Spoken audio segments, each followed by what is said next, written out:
Assalamualaikum warahmatullahi wabarakatuh. Pada kesempatan kali ini saya akan sharing mengenai makna Tahun Baru Islam. Jika pada umumnya masyarakat merayakan tahun berdasarkan penanggalan Masehi, Islam memperingati Tahun Baru berdasarkan penanggalan Hijriyah yang sudah ditetapkan sejak zaman Nabi Muhammad SAW.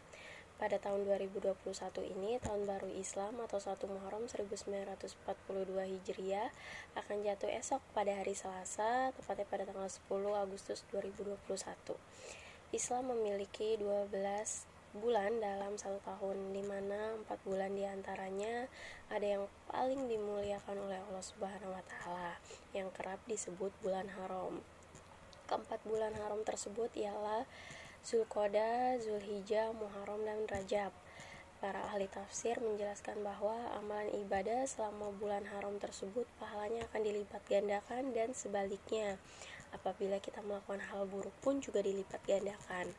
Hal tersebut dijelaskan oleh Ibnu Katsir dalam kitab tafsir Ibnu Katsir yang menjelaskan bahwa Allah Subhanahu wa Ta'ala menghususkan 4 bulan haram dari 12 bulan yang telah ada, bahkan menjadikannya mulia dan istimewa, juga melipat gandakan perbuatan dosa di samping melipat gandakan perbuatan baik.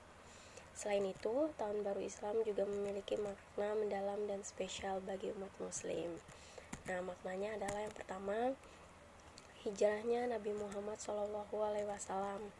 1 Muharram juga diperingati sebagai pengingat peristiwa penting saat Nabi Muhammad SAW hijrah dari Mekah ke Madinah, yang kemudian melahirkan agama Islam.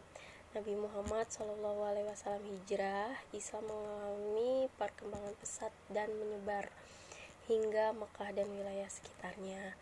Nabi memutuskan untuk hijrah setelah memperoleh wahyu dan perintah dari Allah Subhanahu wa Ta'ala untuk menyebarkan ajaran Islam ke masyarakat. Nah, makna yang kedua yaitu bentuk perjuangan Nabi Muhammad SAW dan para sahabatnya.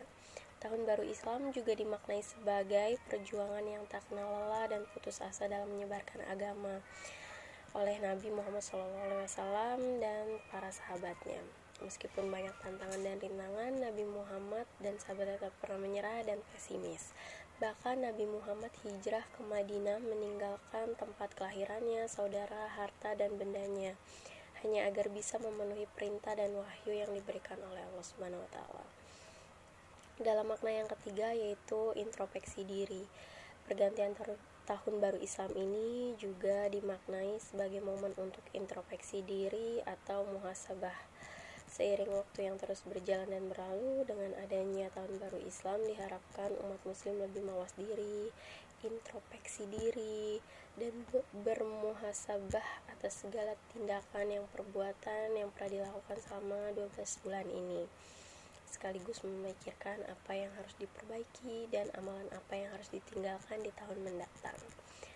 Nah, untuk awal doa pembuka tahun berikut saya akan bacakan. Auzubillahiminasyaitonirrajim. Bismillahirrahmanirrahim. Allahumma antal abdiyul qadimul awal wa ala fadhlikal azhimi wa karimi judikal muawwal hadza amun jadidun qad aqbal as'aluka ismata fihi minasyaitoni wa awliyai wal auna ala hadzihi nafsil amarati bisu'i wal istighala bima yuqarribuni ilaika zulfa ya zal jalali wal ihram, yang memiliki arti bahwa ya Allah ya Tuhanku, Engkau yang abadi, qadim dan awal. Atas karuniamu yang besar dan kemurahanmu yang mulia, Engkau menjadikan pintu harapan. Tahun baru ini sudah tiba. Aku berlindung kepadamu dari bujukan iblis dan para walinya di tahun ini. Aku pun berharap pertolonganmu dalam mengatasi nafsu yang kerap mendorongku untuk berlaku jahat. Kepadamu aku memohon bimbingan agar keseharianku mendekatkanku pada rahmat-Mu. Ya Allah, Tuhan pemilik kebesaran dan kemuliaan. Amin. Demikian 3 makna dan doa yang perlu kita ketahui dan kita harus bisa memaknai untuk menyambut tahun baru Islam ini. Semoga bermanfaat. Kurang lebihnya saya mohon maaf. Wassalamualaikum warahmatullahi wabarakatuh.